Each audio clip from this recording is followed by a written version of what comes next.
Thobela papa. Le kae? Re gona ra lena. Re gona. Ke nna Jafta L Mokoena go tswa go GL Production SA. Lena ke lena mang? Nna ke nna Tiny Sekwane from Magalemela Top Class Events. And Deco. Aga. Yes. Le bolela ke yona company ya lena. Le ka re tlhalosetsa ka boripana ka yona. Magalemela Top Class Events and Deco ke company ya go dila ka dilo tša bogabo go kgabisha bo botse le mathaga. E kgabisha meletlo ya mohuta mang? Manyalo, dipulo tša maswika, mahu, di-party, di-graduation. Jwale ka gore ke a le bona le kgono ke a bona tente ya go pararashe re mo ditšhong ka mogakanyane le kgono. Le caterer mo ditšhong fela goba gohle mo ba le nyakang le kgona go fitlha? Re tsamaya gotlhe lefase ka moka. Napile gona mo ge ba le nyaka ba le hwetša jwang?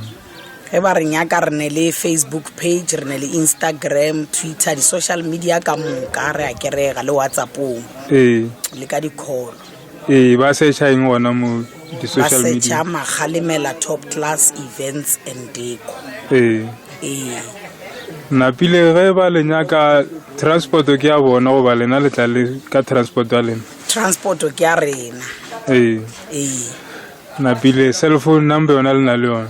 Re ne le cell phone number tše 3. Re kgopela le ba feng tšona? 079 910 5459. Le ka e bušeletša? E na le WhatsApp 079 910 5459. And then ya go latela ke ya Cell C ka go lemoga gore batho ba bangwe ba berekiša different networks, so we are trying to accommodate batho ka moka. Cell C ke 0744 22 442. Ke kgopela le bušeletšeng gape? 074 422 442. Vale le ba sebišang batho ka service ya lena ke service ya mohuta mang? Re kgalema lenyatšo re šia meragelo. Re a le leboga mama. Go leboga nna papa.